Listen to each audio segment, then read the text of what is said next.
Ang Senado gustong ipadeklara na deklara persona non grata yung isang Chinese diplomat. Rumesbak ang Chinese embassy. Sige, aalis kami lahat. Wala ho tayong mahabang pag-usapan ngayon mga reaction update pitch. Ito nga ho talaga, tuloy-tuloy pa rin ho ang pambabalahura, pambabastos dito nga kay Kong Mike Defensor. Kung hindi nyo ho kilala itong si Kong Mike Defensor mga ka-update, isa ho ito sa mga alam nyo na yung gustong magpa-impeach kay Marcos Jr. noong nakaraang araw kasama nga sila Manong Chavit, sila Attorney Respicio, lahat ho mga ka-update ng attorney lawyer nagtutulong-tulong ho para ma-impeach si Marcos Jr. Ang kaso nga, pinoprotektahan ng Solgen etong si Marcos Jr. Kaya ngayon mga kapatid, meron ho silang paradang ginanap dito sa isang lugar. Ngayon, hinaharang ho sila, binabastos ho sila mga kapatid ng mga kapulisan ho. Meron hong hinuhuli sa mga kasamahan ho niya. Sinabi nga ng kapulisan dito mga kapatid, kailangan daw may mahuli o madakip. Ganyan na ganyan ho talaga. Gagawa ho talaga ng paraan itong gobyerno ni Marcos Jr. para ho patahimikin yung mga lumalaban sa mga magnanakaw, mga lumalaban sa korap na politikong umaabuso sa mga Pilipino.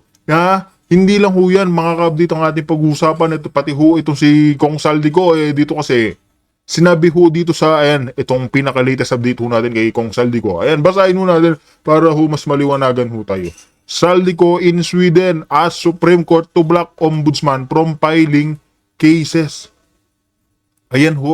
Dito ho kasi mga kabit, natuntun daw ho itong si Kong Saldico. Nanghihingi lamang ho ng konting protection dyan sa Korte Suprema ng Sweden. Kasi nga mga kabit, isipin mo itong Ombudsman, imbis na puksain, labanan yung korupsyon ng gobyerno ngayon, inuuna pa ho nila yang si Kong Saldico para nga naman maipakita nila mga kabdit na meron ho silang maipakukulong na kasabwat. Pero ang totoong magnanakaw mga kabdit, nandyan lang ho. May sakit na nga ho, di ba yung tawag dito, yung appendiculitis po yata. Basta yung sa bituka, yan po yun. Yun dyan sa sumubra daw ho sa kakapasok sa kanyang buli. Yan ho yung sinasabi ni Miss Maharlika. Di ba? Tsaka sobra daw hong kakagamit ng Coca-Cola, dyan daw ho nakuha yung kanyang sakit. Kaya mga kabdit, ano ho bang i-expect natin dyan sa ombudsman na talagang didikdikin, pipilitin ho nilang ipakulong yung si Kong Saldico. Kaya mga kabdit, wala ho tayong ligoy-ligoy dito. Kaya kung bago lang ho kayo sa ating channel, isang like, isang share, isang subscribe lamang, sabay-sabay ho tayo mag-react, mag-komento dito. Dahil hindi lang itong si Kong Mike Defensor, si Saldico ang ating pag-uusapan, pati ho itong si School Bukol na tameme dito kay Senator Amy Marcos. Rumesbak din ho kasi sa kanya yan. Kaya ang update, react na ho tayo. Ano nangyari? Ba't may kinuha? Yung lahat lang ng motor na nasa sir? Wala, obstruction of traffic lang naman yan. Huwag ulihin. Pagsabihan lang. Huwag ulihin. Tapos na nga eh. Hindi ko maintindihan ba't kailangan pag gumalang gulo. Di ba? Tama. Una sa lahat, pwedeng pagsabihan yan, pwedeng umalis lang. Hindi ka Ayan, ang dami oh. Ayan, obstruction to. Wala na kaming ginagawa. Nag-disperse na kami. Ito. Ang dami nilang motor na kinuha. Tingnan mo natin kung ano nangyari dito. Brad, tapos na. Ba't nyo naman gaganyanin yung mga tao? Kaya nga. Ayan nga mga kabdit, narinig naman ho natin kay Kong Mike Defensor na obstruction lang ho yan. Pwede hong pagsabihan yung mga kasamahan niya motorista, na tumabi muna sa gilid o kaya sige diretso kayo, hindi yung agad hong kukumpiskahin yung kanilang mga kagamitan, yung mga motor, lahat ho sila dinadamay ho. Ginagawan ho talaga ng paraan ni Marcos Jr. yung administrasyon niya na abusuhin ho itong mga lumalaban ho saan sa korupsyon ng bangag na Marcos Jr. Di ba? Nakakahiya hong maging presidente ito mga kabdita. Nakakahiya hong pamunuan tayo ng isang kilalang presidente gumagamit ho ng Di ba? Nakakahiya ho. Pati yung mga ating OFW nasasabi na nga ho nila na Asian sila. Pero kadalasan kasi mga kabdit, dahil nga sa kahihiyan ng ating mga kababayang OFW, lalo na binabalahura din ho sila sa ibang bansa. Pag nalaman ho sila mga Pilipino, nasasabi na lang ho na mga Asian sila. Pero minsan ho talaga, kadalasan, hindi na nila nasasabing Pilipino sila. Dahil alam ho nila mga kabdit na maliit ho yung tingin sa mga Pilipino, lalo na ngayong pinamunuan ho tayo ng bangag na administrasyon. Diba? Tingnan nyo, ipi-play din ho natin itong susunod na video kung saan talaga hong Matindi ho mga ka-update. Itong pambabalahura Oh, ito. ho Nandito sa kami. kanila. Ito mga ka-update, ito ho yung naging live ni Kong Mike Defensor. Dito, ito. Play na rin ho natin ito. Manghuhuli na naman sila. Kailangan daw may mahuli. Tapos na ho yung rally ngayon, ha? Ayan, nandito kami lahat. Kasama. Tapos na ho yung aming Tapos na yung aming rally. Pero nagulat kami. Disperse na ho, nagsama-sama. Ngayon ayaw daw pumayag na walang mahuli. Diyan yung mga pulis ngayon, no? Kinuha yung isang motor ng ano natin. Ayan, may kinuha daw ng isang motor. Eto, andito kami ngayon.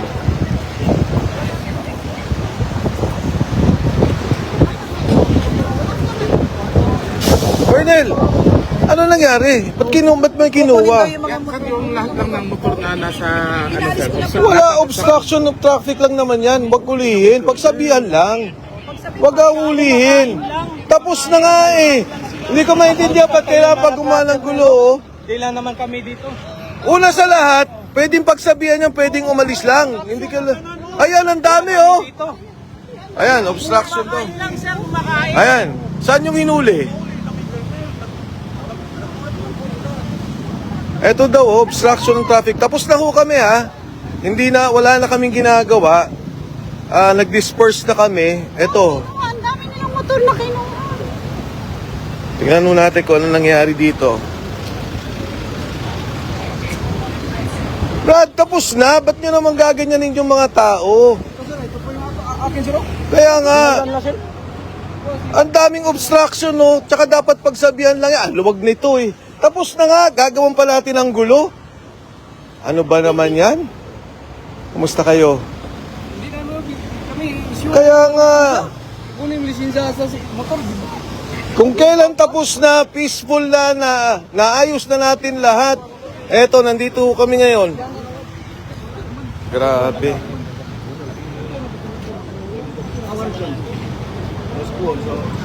Tapos na eh.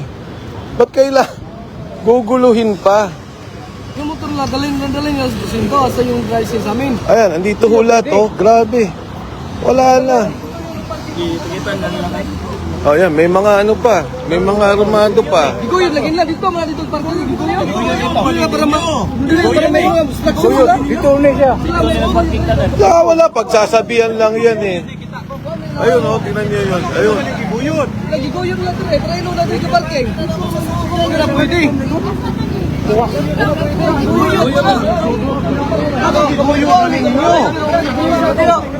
Pasok na natin na ngaon sila tatap. Ayan, lumusok pa dito. Pagkaon, sir. May guming ang boss na malaon. Ang lubago ng traffic, oh. Eto. Hinuli pa yung mga tao doon. Nakita niyo. Daming pulis dito. Ano man?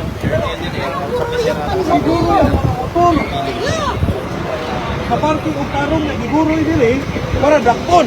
Yeah, exactly. Sakto ba na? Ano ba naman to? Nagbabagibuto sila, nagbababuto na lang sa motor. Dito.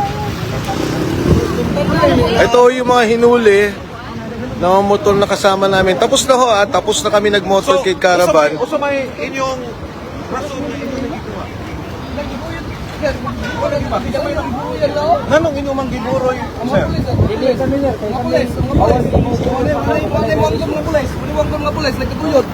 Sir, nanong giburo man inyong mga motor? Parking ka tarong dito. Wag construction rin. Nagiguy na yun. Kayo nung parking nyo kayo. Kalayo, nagiguruyan lang dito. Kalayo, ano pala kapita? Grabe, oh. Ayan, ayaw pa rin huminto. Hindi ko maintindihan bakit gagawin pa to. Ang daming pulis. Tapos na ho. Tapos na kami ngayong araw.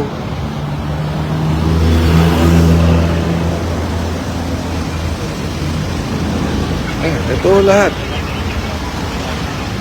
Dire-diretso. Ayaw nilang patahimikin.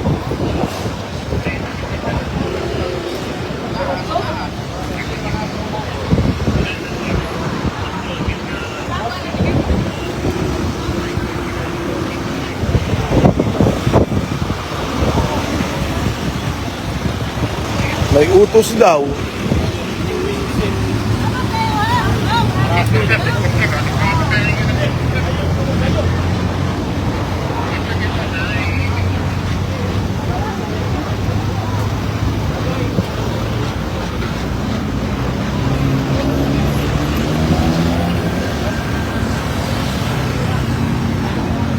Ayun pa. Kaparking og tarong dito. Giguyod, padong diri.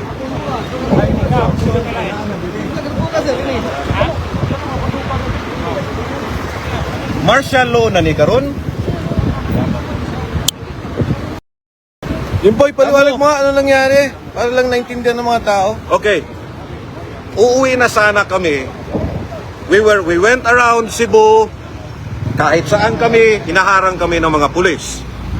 Hindi kami pwede dito, hindi kami pwede dyan, pati yung mga motorcycle riders namin. Pati doon sa plaza, Sa plaza, public place. hinaras ng LTO.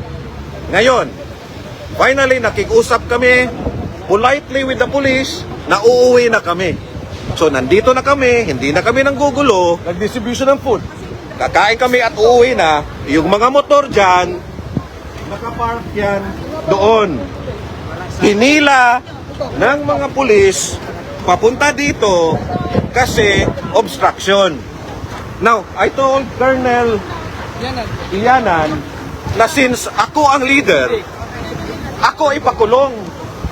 Kasi ako nagutos. Obstruction of justice, pwede naman patabihin. Ito, ang daming ang kotse Oh, dito. ayan oh, obstruction daw. Oh.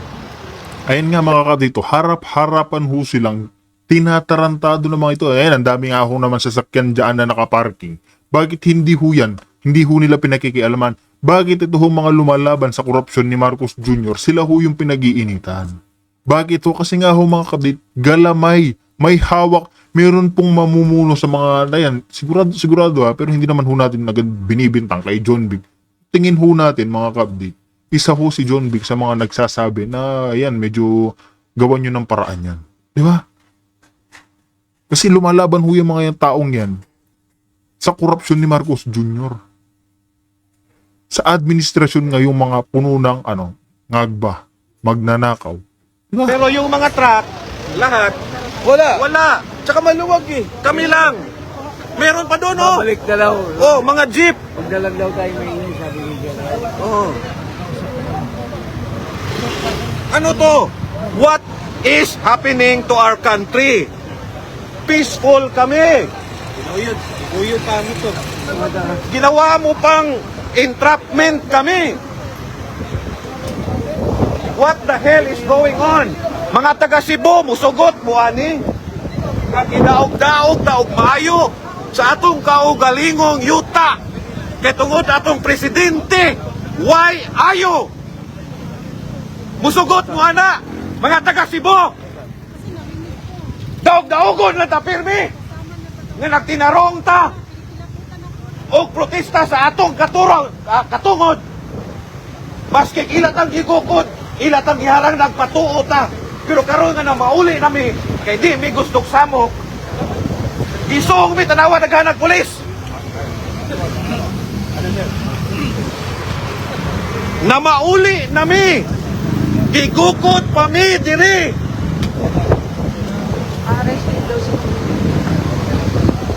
Akong gingnan si Colonel nga ako man mo'y leader diri. Ako na lang ang prisuha. Ayaw na lang na ilagti sila. Kasi ako man mo'y leader. Obstruction, kanawar ko. Inuyod pa to nila yung motor, sir. Oo nga eh. Dinala nila dito. Ilan yung nakuha natin? Ilan yung kinuha nila motor? Ito. Ito.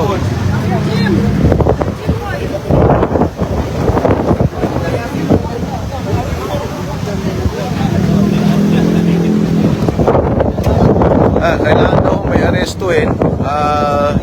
Si Junabines ang arestuin. Tsaka yung mga motor. Parang ayaw pa nilang pumayag na tapos na yung naging peaceful caravan. So tingnan mo natin kung ano mangyayari.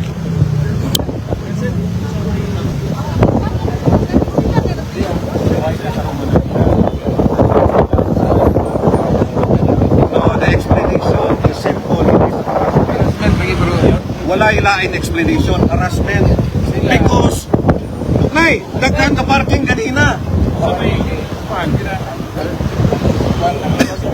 pure and simple harassment. Ano yan? Huwag ka sumama. Hindi, huwag ka sumama. Huwag ka sumama. Hindi pwede. We will settle it. Kasi magkakagulo pa dito pag may object talaga. Kaso may... Anong grab? Wala nga tayong ginawa. Hindi pwede. Huwag ka sumama, Jun. Hindi, may tao, mga motor, i-negotiate natin kasi trabaho nila yun. Pero hindi nila pwedeng i-pound. Kahit sana kung may ginawa tayo, eh, wala naman tayong ginawa. Kung ano yung nila, yung kaso nila, yan sila lang. Labanan na kami sana. Kaysa magkagulo ito, kasama natin. Hindi pwede. Ay. I have my lawyer. Yung lawyer. Official. Pero sabi ng sacrifice kasi dapat kami na lang. Gulo talaga. Ako wala kayo. Wala kayo.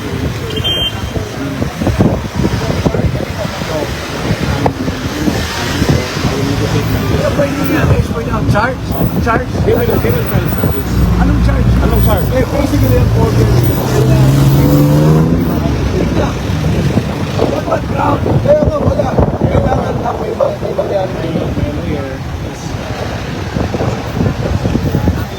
Kasi medyo so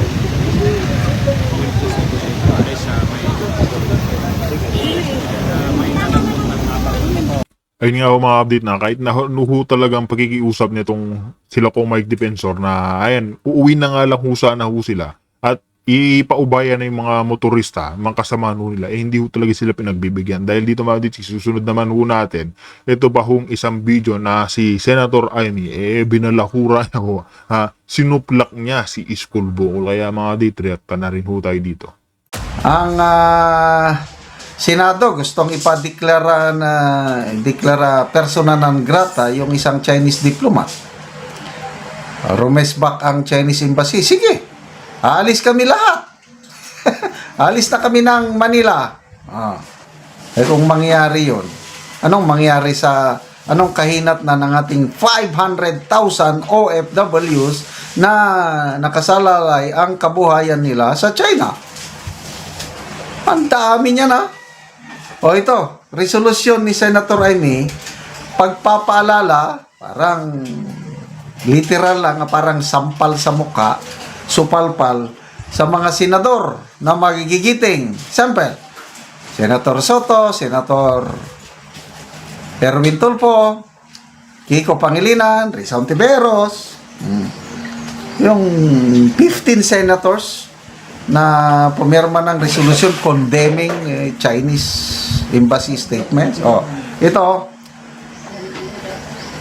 Senate Resolution number 267 introduced by Senator Amy Marcos. Resolution expressing the sense of the Senate on standards governing public communications affecting the conduct of foreign relations and affirming the mandate of the Department of Foreign Affairs as the lead agency in the implementation of the country's foreign policy.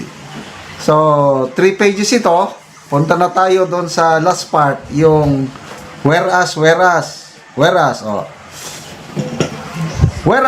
sabi niya, there is a compelling need for our government officials. Mga senador, sana pakinggan nyo ito. Sana matuto kayo dito. Yung lalo na yung 15 except yung siyam, yung hindi pumirma. Yun ang mga tunay, yung siyam.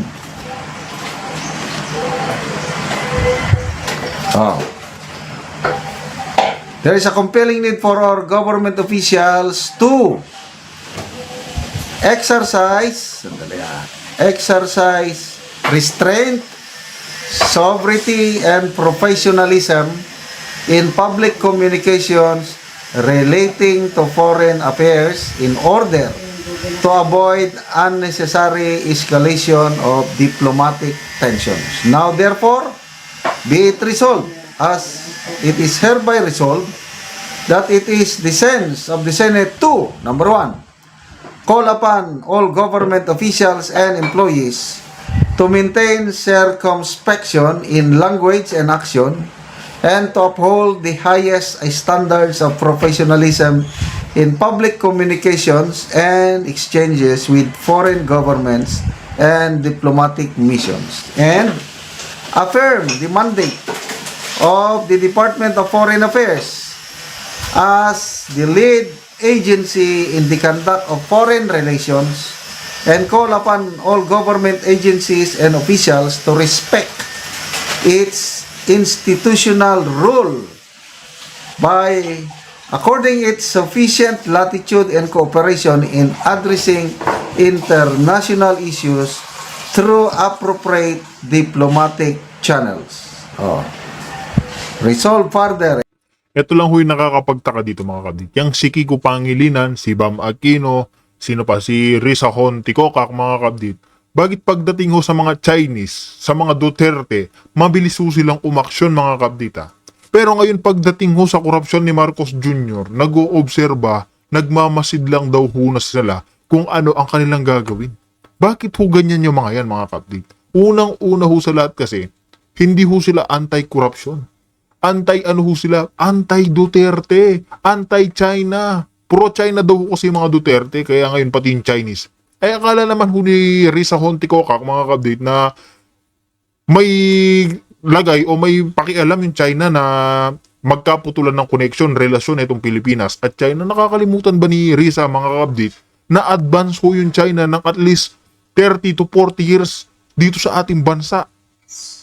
Ganyan ho ka-advance yung China kumpara naman ho sa ating bansa mga kabdit. Nakita naman ho natin kung gaano ka-progressive country, kung gaano kayaman yan China. Kaya kahit natanggalan tayo ng pakikikilakal o pakikipagrelasyon dyan sa China, wala naman ho sa China yan. Maliit na bagay lang ho yan. Alam nyo yung pabor sa atin? Pabor ho tayo kung pati yan China nakikipagtulungan ho sa mga kababayan ho natin, sa mga Pilipino. Pabor ho tayo sa kanila dahil nakita naman ho natin yung mga ating kagamitan kadalasan made in China. Kailangan din ho natin yung mga yan. Ito kasi mga nasa majority, mga kabdit, gagawin ho nila yung mga konektado sa mga Duterte na tanggalin talaga yung connection. Kung hindi ipakulong, tatanggalin yung connection katulad ng China. Yan, tingnan nyo. Pero yung mga nasa minority, dahil nga meron nung 4 na lawyer dyan, yan, sila Senator Marcoleta, meron talagang lawyer, yung alam yung batas, alam kung sino yung mga dapat ipakulong, kung sino yung mga magnanakaw. Yan kasi mga nasa minority, may mga prinsipyo ho. Yung mga nasa majority, literal na tuta-tutaan ng administrasyon. Kaya tingnan nyo ho, mga kaabdita, kadalasan ho dyan sa majority, pinuprotektahan yung admin ni Marcos Jr. Yan ho yung nakakapagtaka. Diba? Paglaban sa Duterte, sa mga Chinese, yung majority agad nakabuelta. Pero paglaban sa korupsyon mga kabdi, pinoprotektahan ho nila si Marcos Jr. Diba? Pinoprotektahan ho nila mga kabdi. Ano ho bang expect natin mali-malita nga naman yung usapin ho dyan. Ayan, permado ni Senator Marcos. Again, i-review lang natin. Nagsimula ito dahil sa isang Commodore J. Tariela. Sabihin natin, may pagmamahal si Commodore Tariela sa bansa. He is very patriotic na to a point na handa siyang labanan itong superpower China just to defend our sovereignty, and that's good. Ay not. Kaya lang, ang ating buhay bilang Pilipino hindi naman lang nakasalalay sa West Philippine Sea na issue. Sige nga. Maprotektahan natin ang ating soberenya sa West Philippine Sea. Hindi na tayo ibuli. Paano naman yung 500,000 Pilipinos? Kung mag-escalate itong tension dahil sa pananalita ginagawa ni Commodore Tariela at mga sumusuporta sa kanyang mga senador, paano kung pauwiin, rumesbak ang China? alis sila. I-cut off ang diplomatic ties completely. Philippines and China. Kaya ba yan ng China? To me, yes, dahil superpower eh. Yung mga kakailanganin ng China na mga products, pwede niyang bilhin sa ibang countries dahil ang dami niyang mga trading partners dahil superpower eh. Tayo, kaya ba natin? Oh. Yun na lang, sa trade. Number 1 trading partner natin is China. Tingnan nyo, ang gamit natin sa bahay. Karamihan, made in China. Toothpick na lang. Oh, kahit toothpick made in China. Bakit? Grabe mong awayin. Oh. Napakaganda yung sulat ng Department of Foreign Affairs kay Senator Hontiveros. Parang paalala lang. Diplomatic na paalala, parang nakakaya na Tama. pagdating sa heads of state, dapat huwag niyong pakialaman ang mga heads of state. Bigyan niyo sila ng irespeto. Ito ho kasi yung problema, kina Honti Kokak, Risa Honti Kokak, ma-update na, basta pag China, agad ho nilang kumbaga sinasagasaan ho nila eh. Pero pagdating nga ho sa korupsyon, tahimik ho sila. Ayan, sila Pinky, sila Tito Soto, ayan mga kabdi, tahimik ho sila pagdating sa korupsyon. Pero pagdating sa China, mga Duterte, impeach, impeach, impeach. Ganyan lahat ho mga kabdi, gagawin at gagawin ho nila, mapatalsik yung mga Duterte, yung mga China. Eh, nakakalimutan ho natin, hindi naman tayo kailangan ng China. Yung China ho yung kailangan natin. Diba? Kaya kung meron ho kayo naging komento, reaction, pag-usapan na lang ho natin sa comment section. Kaya mga update, dito na ho natin tatapusin ang ating reaction video.